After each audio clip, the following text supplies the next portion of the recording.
जय हिंद दोस्तों, स्वागत करते हैं आप लोगों का ऑफिशियल सानू भगत यूट्यूब चैनल पर। और आज के इस वीडियो में हम लोग वर्ल्ड ज्योग्राफी के एक इम्पॉर्टेंट टॉपिक विश्व के प्रमुख मरुस्थल के बारे में पढ़ेंगे।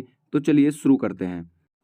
दोस्तों, सबसे पहले हम लोग जानेंगे कि मरुस्थल या रेगिस्तान या डेजर्ट किसे कहते हैं। तो मरुस्थल या रेगिस्तान ऐसे क्षेत्रों को कहा जाता है जहां पर वर्षा और हिमपात का योग अन्य क्षेत्रों के अपेक्षा बहुत ही कम होता है और जहां पर वार्षिक औसत वर्षा 25 सेंटीमीटर से भी कम होती है, उन्हें हम लोग मरुस्थल कहते हैं। दोस्तों, ये डेफिनेशन है, आप लोग को याद रख लेना है कि मरुस्थल या रेगिस्तान ऐसे क्षेत्रों को कहा जाता है जहां पर वर्षा और हिमपात का योग अन्य क्षेत्रों के अपेक्षा बहुत ही कम होता है और जहां पर वार्षिक औसत वर्षा 25 सेंटीमीटर से भी कम होता है, उन्हें हम लोग मरुस्थल कहते हैं। यानी कि दोस्तों, मरुस्थल और रेगिस्तान ऐसे क्षेत्रों को कहते हैं जहां पर वर्षा यानी कि बारिश और हिमपात और यानी कि बर्फबारी अन्य क्षेत्रों के अपेक्षा यानी कि सामान्य क्षेत्रों के अपेक्षा बहुत ही कम होता है और जहां पर वार्षिक औसत वर्षा 25 सेंटीमीटर से भी कम होता है, उन्हें हम लोग मरुस्थल या रेगिस्तान या डेजर्ट कहते हैं। दोस्तों, मरुस्थल को दो भागों में बांटा गया है, एक गर्म मरुस्थल और दूसरा ठंडा मरुस्थल। दोस्तों, मरुस्थल का नाम सुनते ही हम लोग के दिमाग में ये आता है कि मरुस्थल जहाँ पर सिर्फ रेत ही रेत होगा, जो सिर्फ गर्म होगा, जहाँ पर पानी ऐसे कोई भी चीज़ उपस्थित नहीं होंगे, उन्हें हम लोग मरुस्थल सोच लेते हैं। लेकिन दोस्तों, ऐसा नहीं है। मरुस्थल को दो प्रकार में बांटा गया है, दो भागों में बांटा गया है, एक गर्म मरुस्थल और दूसरा ठंडा मरुस्थल। यहाँ पर कुछ मैंने एग्जाम्पल लिया है, यहाँ पर कुछ उदाहरण है। जैसे सहारा मरुस्थल, ये गर्म मरुस्थल के अंदर आता है, और थार मरुस्थल जो कि भारत पाक के सीमा पे है और ये भी गर्म मरुस्थल के अंदर आता है। उसके बाद है ठंडा मरुस्थल, अंटार्कटिक मरुस्थल, ये ठंडा मरुस्थल के अंदर आता है, और गोबी रेगिस्तान ये आता है ठंडा मरुस्थल के अंदर। जो भी है दोस्तों, और ये जितने भी गर्म मरुस्थल हैं और ठंडे मरुस्थल हैं, इसका सारा का वीडियो मैं अंतिम में बता दूंगा, तो आप लोग को कोई भी चिंता लेने की ज़रूरत नहीं है। चलिए आगे पढ़ते हैं। दोस्तों, अब हम लोग पढ़ेंगे रेगिस्तान में पाई जाने वाली वनस्पतियों को हम लोग क्या कहते हैं। दोस्तों, रेगिस्तान में पाई जाने वाली वनस्पतियों को हम लोग मरूबधिद या जीरोफाइट के नाम से जानते हैं। दोस्तों, मरूबधिद या जीरोफाइट वे पौधे हैं जो बहुत शुष्क स्थानों में जीवित रहने में सक्षम हैं और ये आमतौर पर रेगिस्तान जैसे क्षेत्रों में पाए जाते हैं। यानी कि दोस्तों, मरूबधिद जो है वो बहुत शुष्क स्थान यानी कि बहुत सूखे स्थानों में भी जीवित रहने में सक्षम है और ये ज़्यादातर रेगिस्तान में ही पाया जाता है। ठीक है दोस्तों, मरुस्थलीय वनस्पतियों की कुछ विशेषताओं के बारे में पढ़ें तो ये वनस्पतियाँ कांटेदार वनस्पतियाँ होती है, इसकी पत्तियाँ नुकीली होती है और इसकी जो जड़ें होती है वो पानी के तलाश में गहराई तक जाती है, जैसे कैक्टस और खजूर। ठीक है, चलिए आगे पढ़ते हैं। दोस्तों, अब हम लोग एक एक करके सभी महाद्वीपों के मरुस्थल के बारे में पढ़ेंगे। दोस्तों, सबसे पहले है एशिया महाद्वीप, और एशिया महाद्वीप के सबसे प्रथम नंबर पर है थार मरुस्थल। दोस्तों, थार मरुस्थल भारत पाकिस्तान की सीमा पर स्थित है और यह भारत का सबसे बड़ा मरुस्थल और दक्षिण एशिया का भी सबसे बड़ा मरुस्थल है।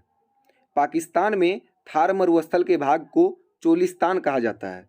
तो यहाँ पर दोस्तों कुछ प्रश्न बनते हैं कि भारत का सबसे बड़ा मरुस्थल कौन सा है, तो थार मरुस्थल, और दक्षिण एशिया का सबसे बड़ा मरुस्थल कौन सा है, तो थार मरुस्थल, और पाकिस्तान में थार मरुस्थल के भाग को किस नाम से जाना जाता है, तो चोलिस्तान के नाम से जाना जाता है। उसके बाद है तकलामाकन मरुस्थल।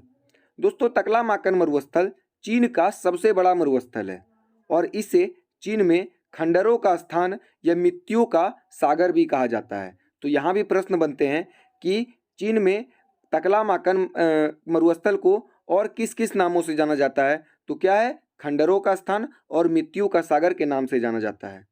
उसके बाद है गोबी मरुस्थल। दोस्तों, गोबी मरुस्थल मंगोलिया और चीन दोनों के विशाल भागों में फैला हुआ है। दोस्तों, दो कुबड़ वाले बैक्टीरियन ऊँट गोबी मरुस्थल में ही पाए जाते हैं। दो कुबड़ वाले ऊँट जो होते हैं, जिसमें हम लोग जैसे नॉर्मली ऊँट देखते होंगे, उसमें एक ही कुबड़ उठा रहता है, एक ही हम्प उठा रहता है, लेकिन दो कुबड़ वाले बैक्टीरियन ऊँट गोबी मरुस्थल में ही पाए जाते हैं। यहाँ भी प्रश्न बनता है गोबी मरुस्थल किन किन देशों में फैला हुआ है, तो मंगोलिया और चीन में फैला हुआ है। ठीक है, चलिए आगे पढ़ते हैं दोस्तों। उसके बाद है ईरान, और ईरान में दो मरुस्थल स्थित हैं, एक है दसत ए लूट और दूसरा है दसत ए काबिर, और ये दोनों मरुस्थल ईरान में स्थित हैं। यहाँ क्वेश्चन बनता है ईरान में कौन कौन से मरुस्थल स्थित हैं, तो दसत ए लूट और दसत ए काबिर। ठीक है, उसके बाद अंतिम है तुर्कमेनिस्तान, और तुर्कमेनिस्तान में एक मरुस्थल स्थित है और वो है काराकुम मरुस्थल। ठीक है, याद रखना है दोस्तों। अब है अफ्रीका महाद्वीप, और अफ्रीका महाद्वीप में सबसे प्रथम नंबर पे है सहारा मरुस्थल।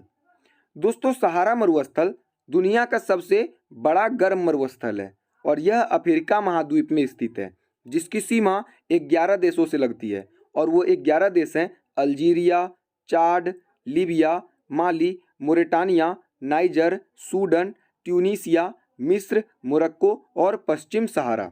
ठीक है दोस्तों, तो अगर आप लोग को क्वेश्चन आता है कि दुनिया का सबसे बड़ा गर्म मरुस्थल कौन सा है, तो क्या उत्तर हो जाएगा सहारा मरुस्थल। और कौन सा मरुस्थल 11 देशों की सीमा से लगती है, तो कौन सा सहारा मरुस्थल।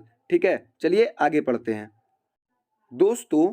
अफ्रीका महाद्वीप में एक और मरुस्थल स्थित है, और वो है कालाहारी मरुस्थल। दोस्तों कालाहारी मरुस्थल अफ्रीका महाद्वीप के बोत्सवाना में स्थित है। ठीक है, याद रखना है कालाहारी मरुस्थल कहाँ स्थित है, तो अफ्रीका महाद्वीप के बोत्सवाना में स्थित है। उसके बाद आता है उत्तरी अमेरिका महाद्वीप। दोस्तों उत्तरी अमेरिका महाद्वीप में सबसे प्रथम नंबर पे है ग्रेट बेसिन मरुस्थल।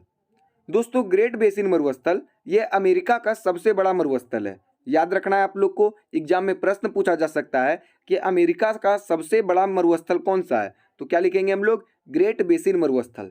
उसके बाद है मोजाबे मरुस्थल, और ये भी अमेरिका में ही स्थित है। उसके बाद है सोनोरन मरुस्थल, और ये अमेरिका और मैक्सिको दोनों में स्थित है। ठीक है, सोनोरन मरुस्थल अमेरिका और मैक्सिको दोनों में स्थित है। ठीक है, चलिए आगे पढ़ते हैं दोस्तों। अब है दक्षिण अमेरिका महाद्वीप। दोस्तों दक्षिण अमेरिका महाद्वीप में सबसे प्रथम नंबर पे आता है अटाकामा मरुस्थल। दोस्तों अटाकामा मरुस्थल यह चिली में स्थित है, और ये दुनिया का सबसे शुष्क मरुस्थल है। यानी कि दोस्तों यह चिली में स्थित है, और ये दुनिया का सबसे सूखा मरुस्थल है। ठीक है, तो दुनिया का सबसे सूखा मरुस्थल कौन सा है, तो अटाकामा मरुस्थल, और ये कहाँ स्थित है, तो दक्षिण अमेरिका महाद्वीप में। उसके बाद है पेंटागोनिया मरुस्थल। दोस्तों पेंटागोनिया मरुस्थल ये कहाँ पर स्थित है, तो ये अर्जेंटीना में स्थित है, और अर्जेंटीना दक्षिण अमेरिका महाद्वीप में स्थित है। याद रखना है अटाकामा मरुस्थल यह चिली में स्थित है, और ये दुनिया का सबसे शुष्क मरुस्थल है, दुनिया का सबसे सूखा मरुस्थल है। उसके बाद है पेंटागोनिया मरुस्थल, और ये अर्जेंटीना में स्थित है। ठीक है, जो कि दक्षिण अमेरिका में स्थित है। उसके बाद है ऑस्ट्रेलिया महाद्वीप। दोस्तों ऑस्ट्रेलिया महाद्वीप में 3 प्रमुख मरुस्थल हैं, एक है ग्रेट सैंडी मरुस्थल, दूसरा है गिब्सन मरुस्थल, और तीसरा है ग्रेट विक्टोरिया मरुस्थल। और ये तीनों मरुस्थल ऑस्ट्रेलिया में ही स्थित हैं, और ये तीनों इंपॉर्टेंट मरुस्थल हैं, एग्जाम में पूछे जाते हैं। ठीक है, अब चलिए आगे पढ़ते हैं कौन से ठंडे मरुस्थल हैं और कौन से गर्म मरुस्थल हैं। दोस्तों विश्व में ठंडे मरुस्थल की संख्या 5 है। अंटार्कटिक मरुस्थल, गोबी मरुस्थल, ग्रेट बेसिन मरुस्थल, मोजावे मरुस्थल और पेंटागोनिया मरुस्थल। ये जितने भी मरुस्थल हैं वो ठंडे मरुस्थल हैं, और ये विश्व के प्रमुख ठंडे मरुस्थल में गिने जाते हैं। उसके बाद है गर्म मरुस्थल, और गर्म मरुस्थल विश्व में 8 हैं। सहारा मरुस्थल, कालाहारी मरुस्थल, दसत ए लूट मरुस्थल, दसत ए कावीर मरुस्थल, थार मरुस्थल, तकलामाकन मरुस्थल, सैंडी मरुस्थल और गिब्सन और विक्टोरिया मरुस्थल। ये जितने भी हैं ये गर्म मरुस्थल हैं, और विश्व के 8 मरुस्थल विश्व के प्रमुख मरुस्थल आते हैं। तो दोस्तों अगर आपको हमारा वीडियो अच्छा लगा तो वीडियो को लाइक करें और चैनल को सब्सक्राइब करें। मिलते हैं आपसे अगली वीडियो में। आज के लिए बस इतना ही, धन्यवाद।